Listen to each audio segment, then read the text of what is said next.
اخواتي الاهلاويه في كل مكان عاملين ايه؟ يا رب تكونوا كويسين وبخير. طبعا والله انا مش حابب اطلع في فيديوهات، يعني خلاص كنت مقرر ان انا ما اعملش فيديوهات. بس طالع اوضح نقطه صغيره لجمهور النادي الاهلي الواعي المثقف الفاهم، ان هو اللي هو حابب النادي الاهلي.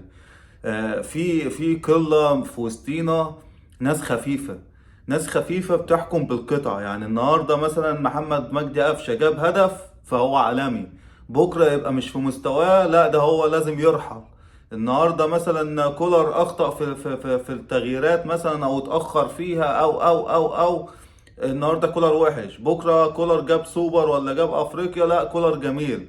فاحنا هنا بقينا بناخد بالقطعه، وده يعني خطر كبير على النادي الاهلي. النهارده الاسيوطي كان بيلعب سان داونز فاتعادلوا 0-0 في جنوب افريقيا. طلعت ناس يقول لك يا اهلي اتعلموا من الاسيوطي. باي عقل وباي منطق ان احنا اللي نتعلم من فرقه ملهاش اي تاريخ غير انها كلاب فلوس؟ دي حقيقه. يعني فرقه ملهاش اي تاريخ نتعلم منها ايه؟ راحت تتعادل في سان داونز، يعني ما خدتش البطوله؟ لا. يعني ما وصلتش كاس عالم للانديه؟ لا. يعني معاش مثلا 12 افريقيا 11 افريقيا ان شاء الله ال 12 جايه؟ لا. طب يعني مين دي عشان اتعلم منها؟ فحضرتك مجرد ان انت شفت سان داونز تعادل مع فرقه في مصر، يبقى خلاص كده ايه نتعلم منها؟ طيب ما الاجمالي ايه؟ مين هم ومين احنا؟ احنا النادي الاهلي. انت مش عارف قيمه وقامه النادي الاهلي، فانت ما تشجعوش حضرتك. يعني ما تبقاش خفيف.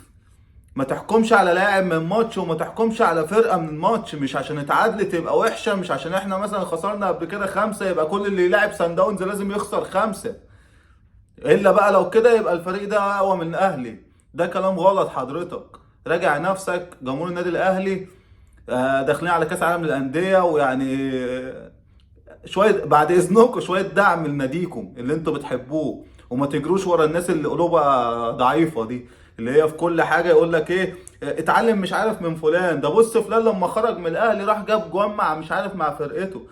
ما هو تيشيرت الاهلي مش اي حد يلبسه.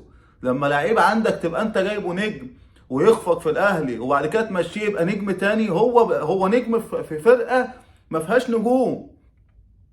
انما لما يجي في فرقه تقيله بحجم النادي الاهلي فخلاص مش اي حد يلبس التيشيرت ده. نفس القصه. يعني يعني اقول لك ايه، مش سان داونز ديت معلش، يعني احنا مطلعينها 3 مرات بعد ما كسبتنا 5. طب هي كسبتنا 5 مرتين، خدت بطوله؟ لا. بصرف النظر عن البطوله اللي خدتها على حساب الزمالك. ده احنا خدنا التاسعة والعشرة والحداشر، وبنقولوا ال 12 وان شاء الله تيجي، وكاس العالم للأندية ده محدش في العالم كله، في العالم مش بقول في افريقيا ولا في اسيا، عمل اللي بيعمله النادي الاهلي.